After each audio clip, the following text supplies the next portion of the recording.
is based on God's word.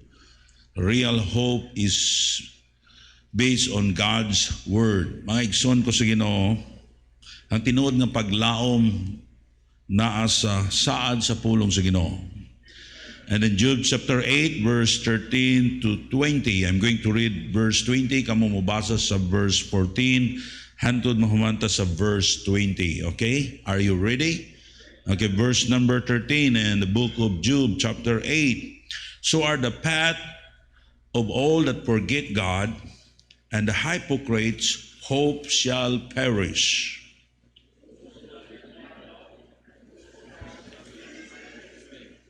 He shall lean upon his house, but it shall not stand. He shall hold it fast, but it shall not endure.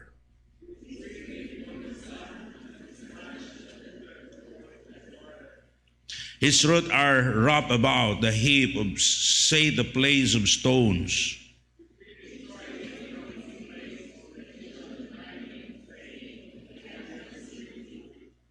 Behold, this is the joy of his way, and out of the earth shall other grow. Verse 20, ready to go. Behold, God will not cast away a perfect man, neither will be held the evildoers. Let's pray. Our Heavenly Father, we thank you so much, O God, for this privilege nga imong gihatag kanako, Ginoo, that I can preach your word, I can deliver this message. Lord, help me. Wala ko'y mahimo, Ginoo, kung wala ka, tabangi ko, Ginoo. I don't know, Lord, na ba'y makaigsunan na kanamo karon nga na sila sa problema, nawadan sila sa paglaom. But Lord, I pray that you allow them to open their mind to understand, O God, thy word, Lord. That real hope in life, O God, wala din hinining kalibutan na. But real hope, O God, belongs to you. Lord, help your people, O God. Focus sila, diya kanimo. Ngayon lang masabtan, Ginoo, nining kalibutan na is full of troubles and trials. But Lord, thank you so much that you promise us to bless us, O Father. But Lord, tabangi kami, nga mo masabtan, ang imong pulong, tabangi ako, Ginoo, ako'y mahimo kung wala ka. In Jesus' name I pray. Amen. Daghang salamat, mga lingkod mo palihog. Now, how is your hope today? Kumusta man ang imong paglaom? What is the object of your hope? Naba sa material nga mga butang?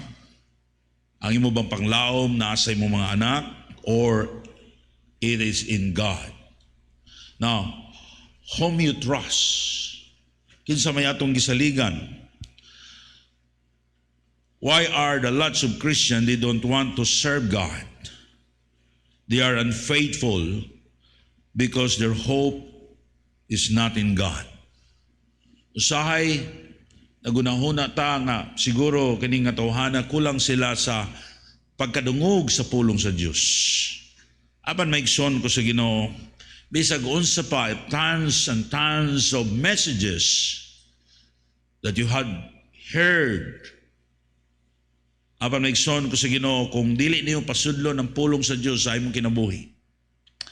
And then dili nimo ibutang ang imong pagsalig diya sa Ginoo, and your hope is not belongs to God. Dili gyud ka mahimong faithful nga Kristohanon. And you become a miserable Christian.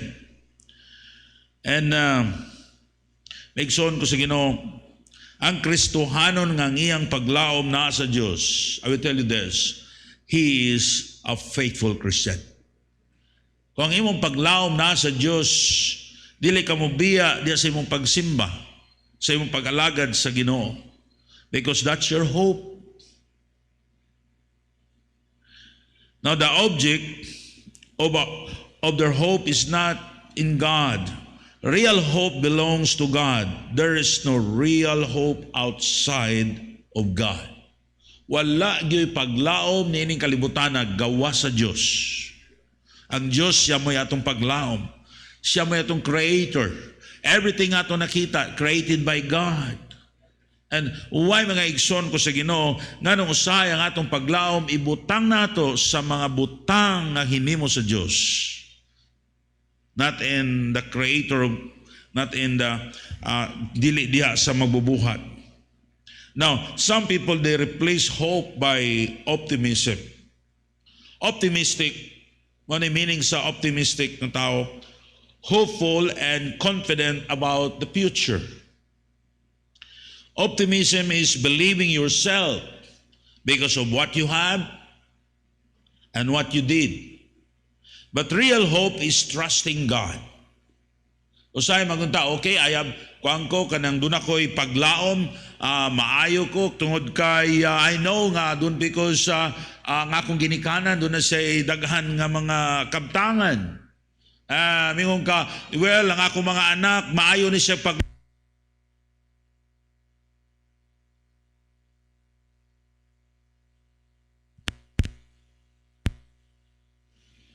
Hello? Tanawa ang yawa, di gid gusto nga madunggan ninyo ang pulong sa Ginoo. Okay? Usay, maingon ta, okay? I know my children, doon na sila'y maayo nga paglaom tungod kay kani sila maningkamot mi nga kay nakahuman sila giskwela. Itang mga Pilipino, bisagun sa nato kalisod, that's a good thing to us as Filipino families because gusto ta sa atong mga anak maka-eskwela gyud. Apa megson ko sa Ginoo, bisan pang imong anak, daghan siya kurso nining kalibutan. He need the word of God. We need to teach them nga ang atong mga kabataan nakasayod sila sa pulong sa Dios. Nga ilang sundo ng Ginoo because that's their real hope in life. Now, real hope is based on God's word because God will not lie. He never lies. Hope is very serious thing in a Christian life. Importante ang atong paglaom nining kalibutana. Ewan sila kung mo salom ka sa tubig, you have 4 minutes to live. Numuutong ka ba? No? So na bata pa ko, sige kong panalom, sige kong panaga, o sige kong pamana. Pero sa diyang idaran ako, ni salom ko, wapagay ko kaabot sa ilalom, nitungan ako. Now mga igsoon ko sa you have 4 minutes kung muutong ka. Pero ingon sila kung wa kay paglaom, you have only 4 seconds. Delikado ang imong kinabuhi if you lose your hope. Now Christian, hope is very serious thing in our life. Hope and optimism is very different words.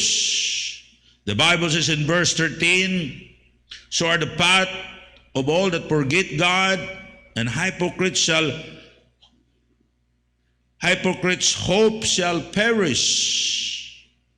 Now, whose hope shall be cut off, and whose trust shall be spider's web. O wala ra ang imong paglaom o ang imong gisaligan, wala diha sa Dios. Now the Bible says in verse 13, so are the path of all that forget God, and the hypocrite's hope shall perish. God said, if you forget me, it means your hope is not in Him, in God, and your optimism will perish. Usahay ang atong Ginoo na, it's okay, bisag wala ang Ginoo. Bahalag di ko musimba, bahalag di ko mangalagad sa Ginoo. I don't care because I have, doon ako'y paglaom sa akong kinabuhi. You are wrong. Iyon ang pulong sa Ginoo. Whose hope shall be cut off, and whose trust shall be, ang imong pagsalig mo rag spider's web, mawala ra dayon. Ita kag spider, nasa imong balay, imong lambahon, wala na.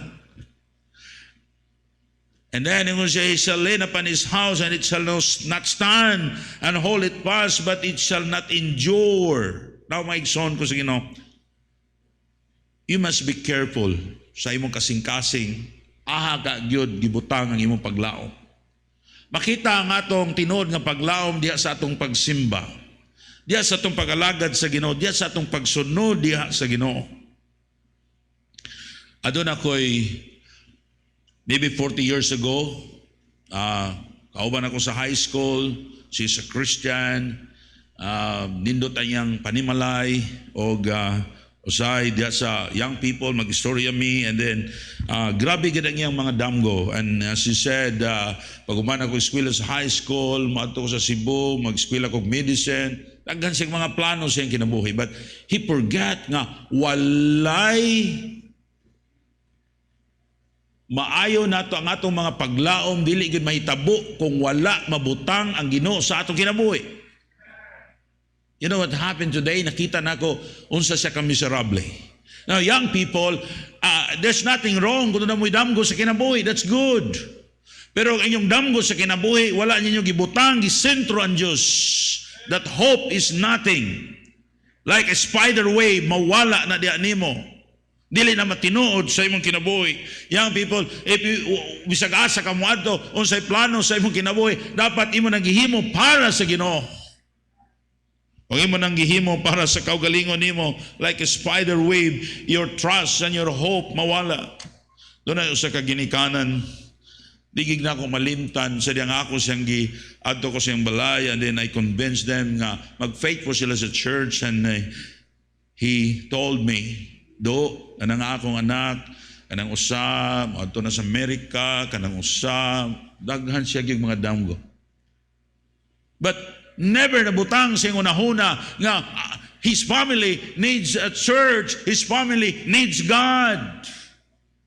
Christian, dapat masabtan nimo kung wala ang Diyos sa atong panimalay, wa tay mahimo. If you miss your children, to train them to serve God, to train them to nga mahadlok sa Ginoo, to train them nga the honor God's people and the respect the man of God. Your family, their trust, their hope, like a spider web, mawala ra. Pag ako nakita karon, ang iyang mga damgo sa mga anak, wala gid mahitabo.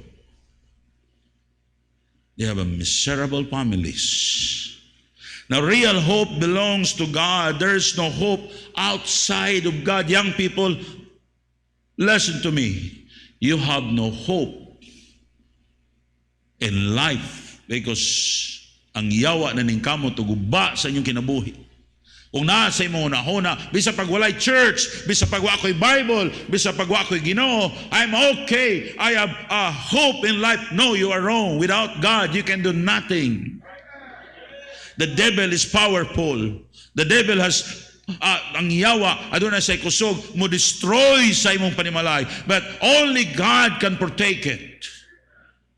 And you need a church. You need God. Ngay mong duulan to help you so that God will bless you.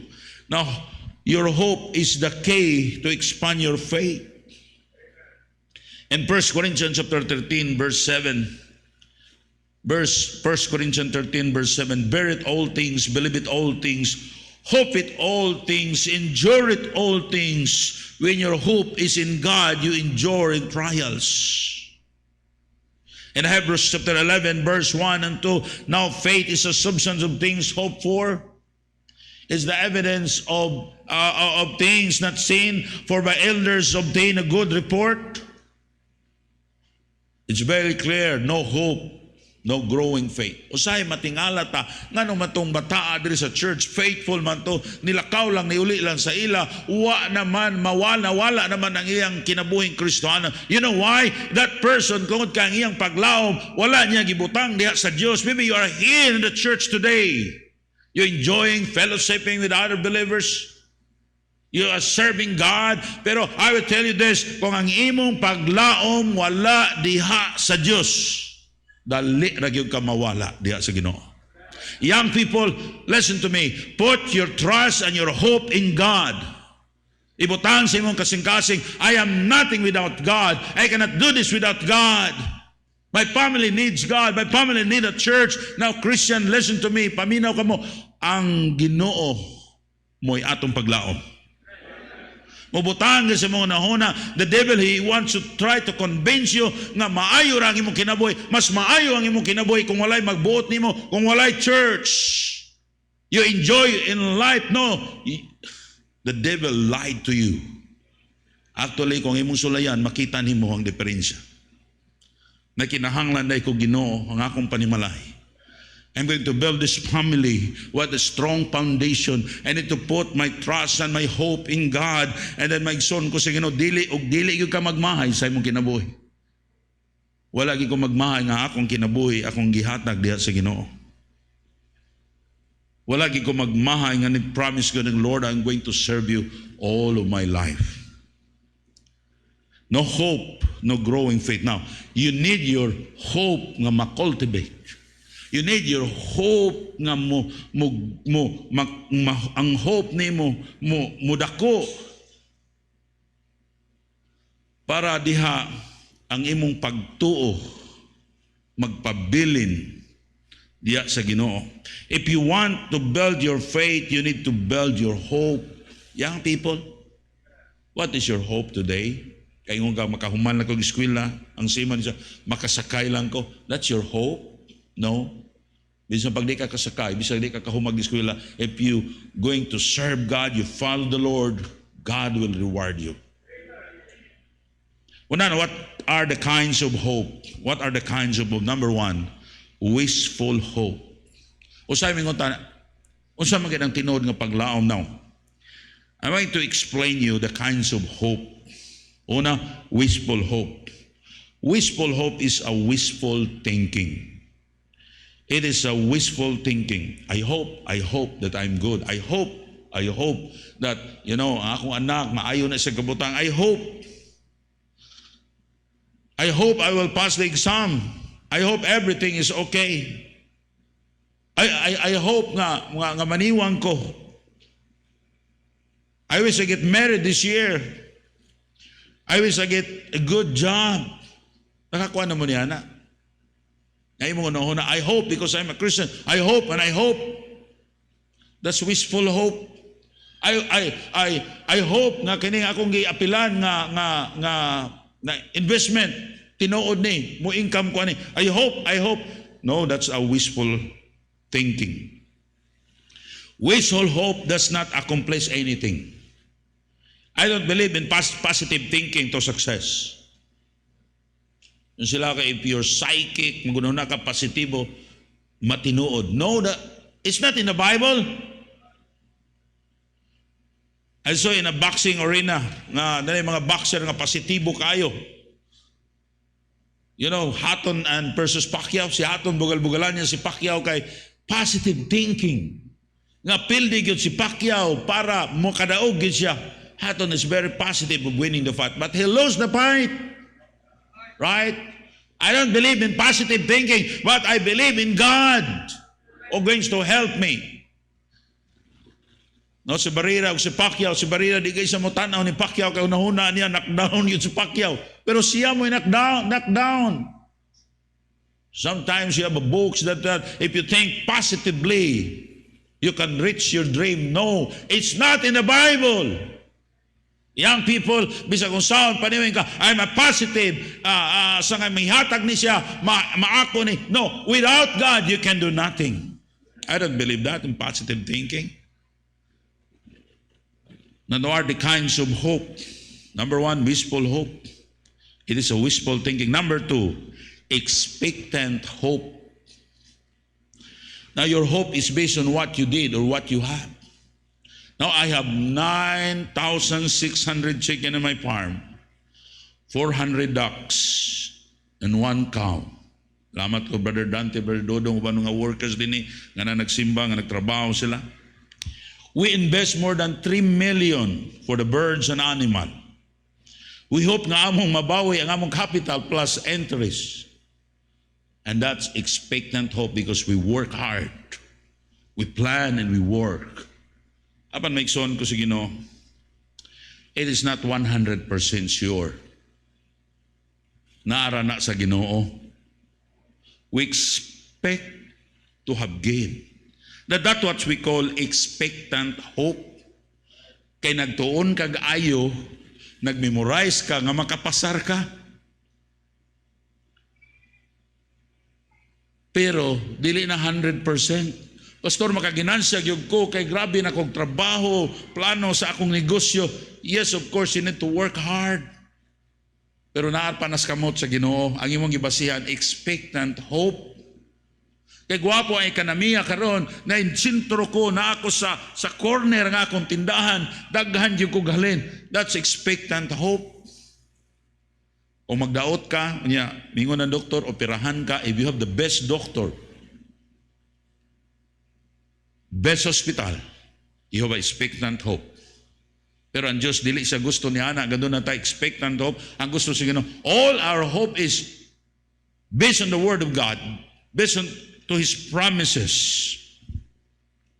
Gusto sayawa nga imong paglaom, imong ibutang sa mga butang nining kalibutan, na imong ibutang sa tao, imong ibutang sa positibo nga panghunahuna. Dili gusto ang Diyos nga imong hope diha sa wishful hope or expectant hope, but God wants you to have hope in Him. Amen? What is your hope today? Nganong dili ka mag-faithful sa pagsimba, nganong kung naka sa simbahan, di ka maminaw sa pulong sa Ginoo, because your hope is not based on God. Nagunaw na ka, I can live without God, I can succeed without God. I will tell you this, you're wrong. Your hope, your trust, like a spider web. It will not last long. And then you'll find, pagitaon nimo na ang Diyos, sometimes mangita sa Diyos, usay maulahin ang tanan. Kinds of hope, wishful hope, expectant hope, last, certain hope. A certain hope is not a wishful thinking. It is not expectant hope, but it is a certain hope because of God's promise. Amen? There are 7,000 promises of God in the Bible given by God for you, for me. God never lied to His promises. It is impossible to God to make lie. Ang pulong sa Diyos, dili gyud ang Ginoo mamakak ang Ginoo. Ang pulong sa Diyos tinuod, o ang pulong sa Diyos dapat mo atong hawiran sa atong kinabuhi. If you are nag-eskwela ka, dapat you have a verse kay mong gihawiran. Because kanang saad sa Diyos, kung mao na imong gisaligan, gibutang nimo ang imong paglaom, that's what we call certain hope. Sa imo bang pagpaningkamot, doon na ba kay pulong sa Diyos nga imong gihawiran, nga imong gimemorize, imong gibasa?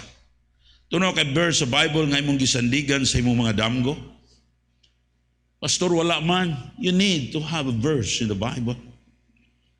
Because ang Ginoo mag-glorify niya na madaig ang ngalan sa Ginoo when you success. I know God na ano nagtrabaho ka, ano naningkamot ka because of this verse nga imong gisaligan, ang Ginoo magtabang nimo. Did you have a verse for your businesses? Did you have a verse in the Bible nga nagtuo ka nga Diyos mag-bless nimo because of this verse nga gisaad sa Ginoo sa akong kinabuhi? Young people, you need to have a life verse that you trusted God. I know God will bless me. I know God will bless my study. I know God will bless my work because of this verse. Ngayon mong gimeditate because you know why God is going to bless your business. Now, this verse where I put my hope because God promised to bless my businesses. Nanawa na to sa Psalm 112 verse 1. Antro kani sa ako ni, how about you? What verses in the Bible that God impress you?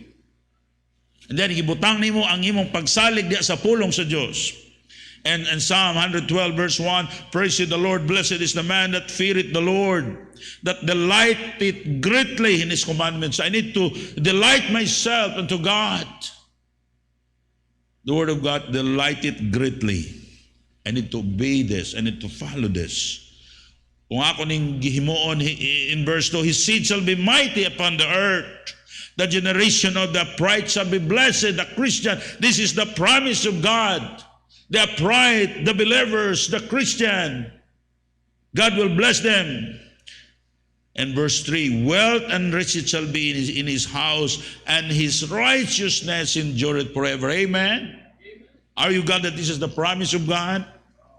And Psalm 115 verse 1 and 3, not unto us, O Lord, not unto us. This is the prayer of a person who work hard to be blessed by God. Ingon siya, Lord, bless me, dili ni tungod nako, Ginoo.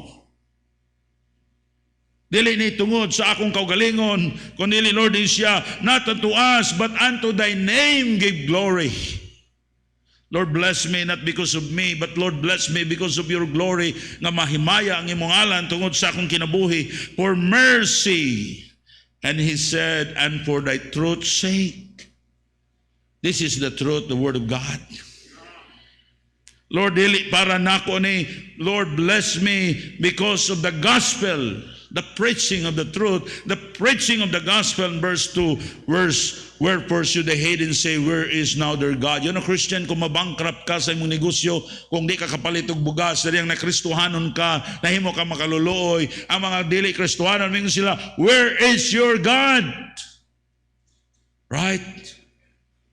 I don't want, think, Lord, please bless my businesses. Lord, bless my family. Bless the church members. Because doon ay mga tao, mingon sila, o kung tinood pa na inyong Ginoo, ngano man nga napurdoy man mo. Diba? This is my verse. This is my life verse in my business. How about you today? You have a verse? Pastor, what? It means you don't have a certain hope. Your hope based on expectant hope and wishful hope.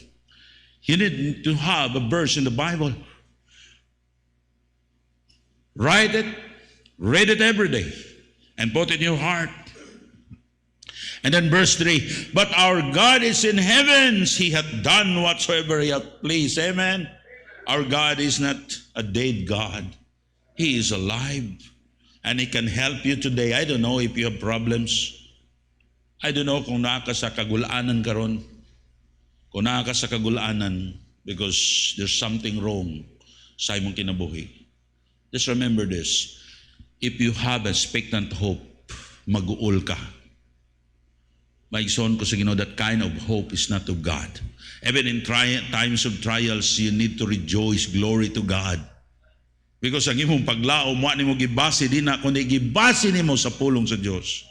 A verse why God is going to bless my life. This is my life verse. Nganong nagtuo ko nga Dios mo bless akong kinabuhi because akong gihawiran ang promise sa Ginoo sa akong kinabuhi.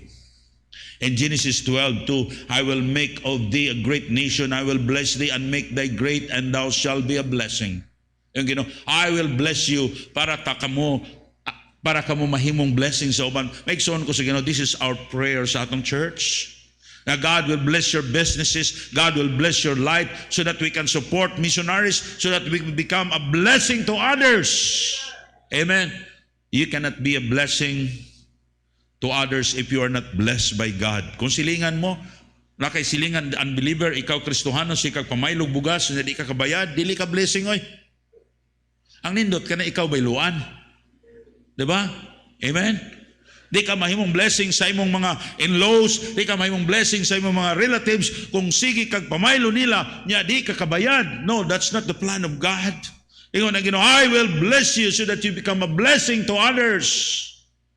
Ang importante, maigsoon ko sa Ginoo, mahimot ang kahayag para mudawat sila sa kaluwasan sa kinabuhing dayon nga na ni Jesus Christ. And another verse nga akong gihawiran, Deuteronomy chapter 28 verse 1 and 6. Ang akong mga pagumangko ninyo, ako silang giingnan, if you can memorize this whole chapter, tagaan ta mo pila ganito? Ang mga pagumangko dire. Wa pag niya to, ang call naka-memorize na ko. Pila to? 4,000 ba to? 5,000? O 2,000, nalimot ako. Because I want them to memorize this verse. Young people, memorize this verse again and again. Read it again and again and again. Until mabutang ni sa inyong kasing-kasing. And Deuteronomy chapter 28, di lang to humanon og basa. And verse number 1, and it shall come to pass, if thou shalt hearken diligently unto the voice of the Lord thy God, to observe and to do all his commandments, where I command this day, that the Lord thy God will sit thee on high above all nations of the earth, and all these blessings shall come unto thee and overtake thee, if thou shalt hearken unto the voice of the Lord thy God. Blessed thou be in the city, and blessed thou be in the field. Blessed shall be in the fruit of the body, and the fruit of the ground, and the fruit of the cattle, and increase of thy kind, and the flocks, and thy sheep. Blessed shall be thy basket and the store. Blessed shall thou be to whom thou comest in, and blessed thou be when thou goest out. All the blessing, maigsoon ko sa Ginoo sa imong kinabuhi. Kung ang imong kinabuhi, imong paminaw ng pulong sa Diyos, o imong sundo ng pulong sa Diyos. Amen? Parents, train your children to read the Bible, to memorize the promise of God, the command of God. Inyo ba nakita sa pulong sa Diyos? If there is a command, there is a blessing. Ngano ang Diyos di ka panalangin nato, atong itanaw blessing, we don't listen to the command. Every command, there is a reward. If you follow the command of God, you will receive God's promise. But this, all the promising ko na Ginoo, bisag asa mo muadto, i-bless na mo, tuwa mo mulakaw mo, padulong mo sa namo sa syudad, i-bless na mo, mugawas mo sa syudad, i-bless na mo. All the, bisag asa ka, i-bless ka sa Ginoo. Maabot ka sa kamot sa Diyos. Pero maigsoon ko sa Ginoo, all this blessing, dili maabot sa itong kinabuhi unless we obey, we follow the voice of God.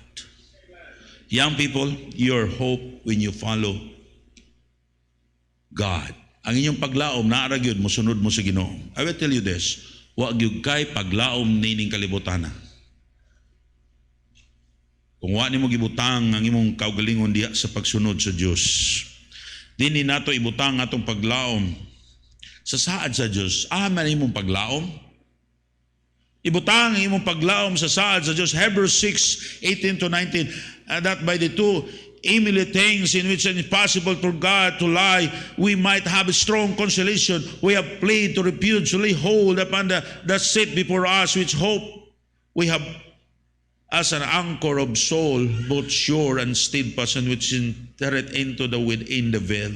Our hope is in God, is our anchor of our souls. That's what the Bible says.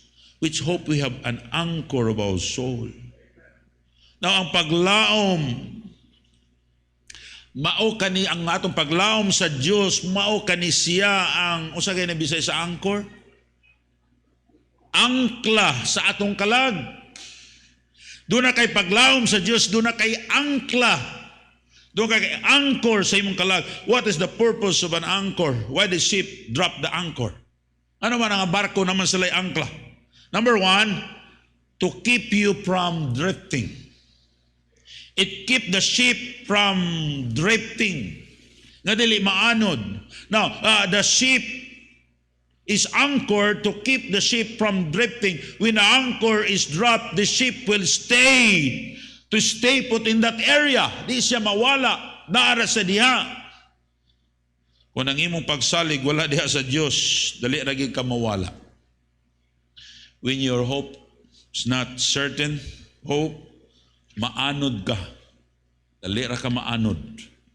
Ang Kristohanon nga iyang paglaom wala gibutang sa Dios, dali siya malayo sa Dios. Christian, nganong naanod ta sa atong pagtuo? What's the problem? Dapat doon na kay anchor.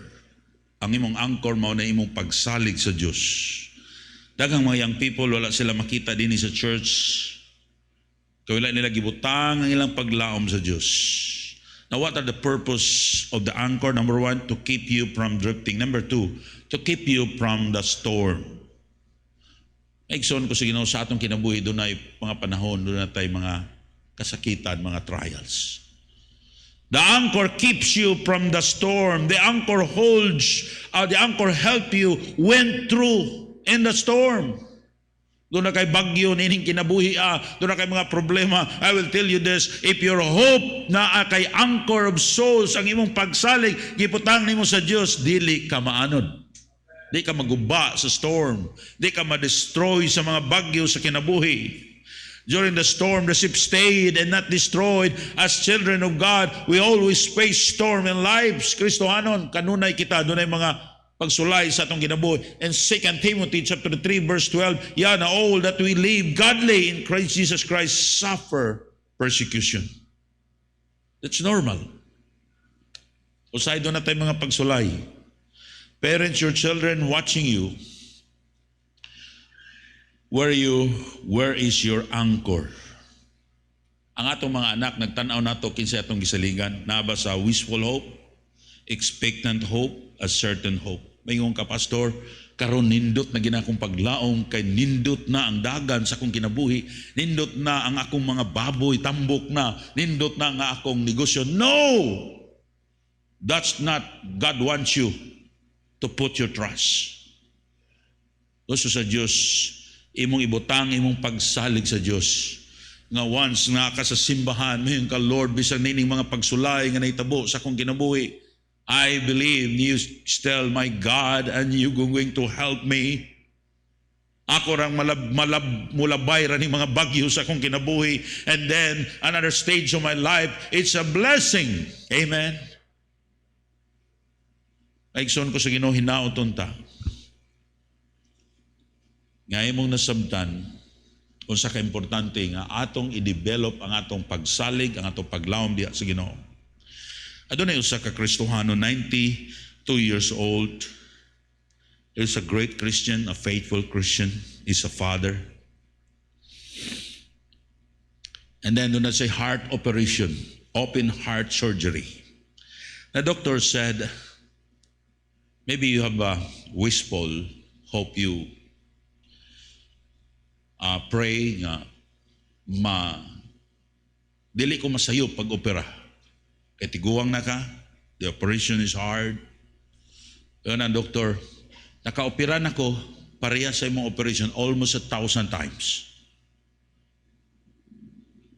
The ways that turned good, ang maayo ang resulta sa operation. And the old man said, Doc, I know, dili ka masayo pag opera. Yun ang doktor, Yun siya, I know di ka masayo pag opera. When I enter that operating room, when I'm going to die, that's the will of God in my life. I went home with my wife there and my one son. That when mabuhi ko, mugawas ko nga buhi, that's the will of God. That's my hope. Now, Christian, makaingon makasay mong kinabuhi. Lord, bisagon sa may tabo sa akong kinabuhi. I trust you. Ikaw mo'y akong gisaligan. Now, how we can get this kind of hope? Saan na ito pagkuha niini? Now in Romans chapter 5, verse 1 to 5, therefore being justified by faith, we have peace with God through our Lord Jesus Christ, by whom also we have access by faith into the grace wherein we stand, rejoice in hope of glory of God.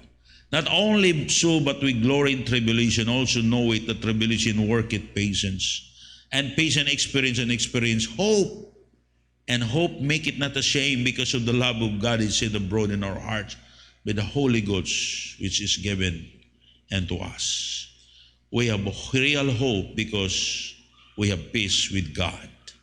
How to have peace with God? It is by faith on the Lord Jesus Christ.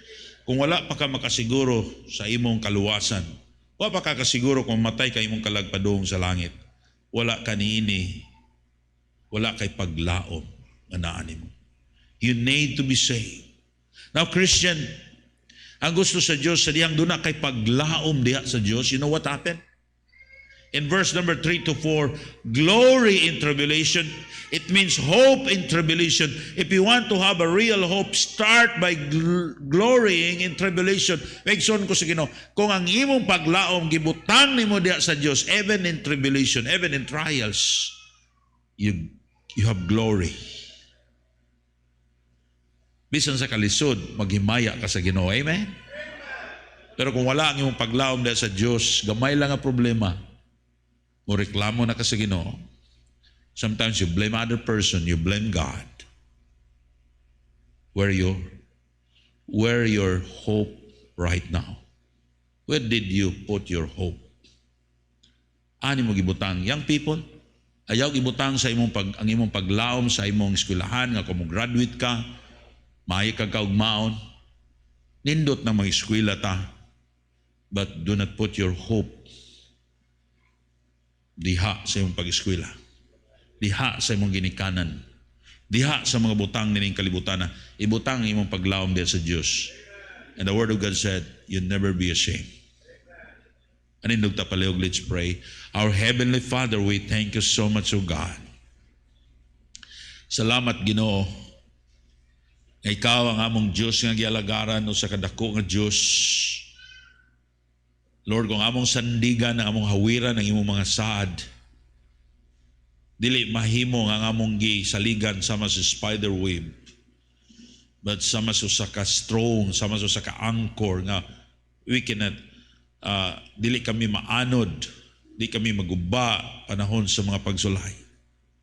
Lord, thank you so much. You promise us nga you never lied to us. You are a great God. You cannot, dili ka makahimo sa pagpamakak, Ginoo. Lord, help your people, O God, to put their trust in you. Ngayon masabtan, Ginoo, niining kalibutan na wala kami paglaom. This world, O God, imong sunugon o ang mga butang niini. But Lord, our hope is in heaven. But even though, God, the blessing of this world, Lord, nini, ikaw mag-bless ka na mo, nini kalibutan na so that mahimo kaming blessing sa uban. Lord, help your people to understand, O God. Lord, tabangi kami, kung nanay pa'y wa masave, I ask the Holy Spirit to convict the hearts of every unsaved person nga wa pa masave, nga dawaton nila si Jesus Christ nga ilang maluluwas. In Jesus' name I pray. Remain standing and bow your head and close your eyes while the piano will play very softly. I don't know about you today, kung doon na ba tayo bisita, and even you are a Baptist na. Pero sa tinudanay, wa pag ka makadawat tinudanay ni Jesus Christ. Wa pa ka masave. Wala pa ni mo dawat si Jesus Christ kay mong maluluwas. Saligi siya, ibutang ang imong paglaom diyan ni Kristo. By the way, God cannot save you unless you put your trust, your hope on Him, on the Lord Jesus Christ. Even ka, Pastor, I want to be saved. Gusto na ko ibutang akong paglaom diyan ni Kristo. Gusto na ko dawaton si Jesus Christ nga akong maluluwas. Raise your right hand. Come on, ayong kaulang. Raise your right hand. Pastor, I want to receive the Lord Jesus Christ as my Lord and Savior. Raise your right hand. Ado na ba? Ado na ba? I presume that all of us are saved. The young people, parents, Christian, the altar is yours. Come and give your life to God and say, Lord, I need to put my trust in you. Aron ikaw, magapanalangin ka na ako. Alam, Lord, ang akong mga damgo sa kinabuhi, akong maabot. Now, Christian, wala tayo paglaom ni kalibutan. But in God, we have real hope in life.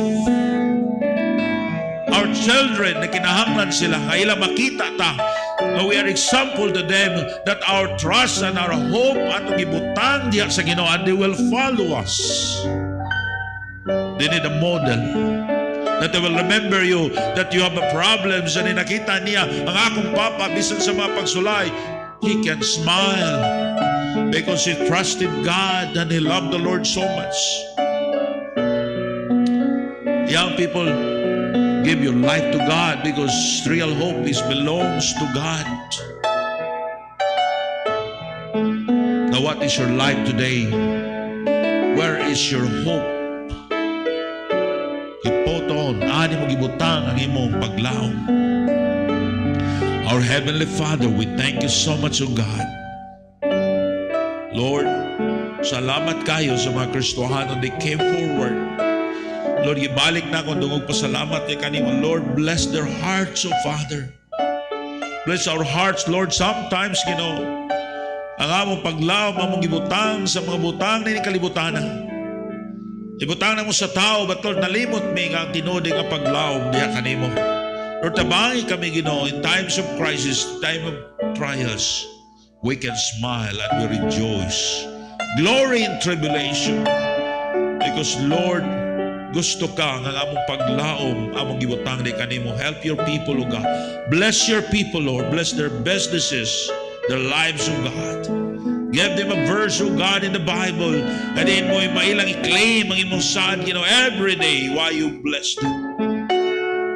Lord, thank you so much. In Jesus' name I pray. Amen. Nagkasalamat. Balik mo sa inyong gilingkuran. O God, I ask the ushers, please come.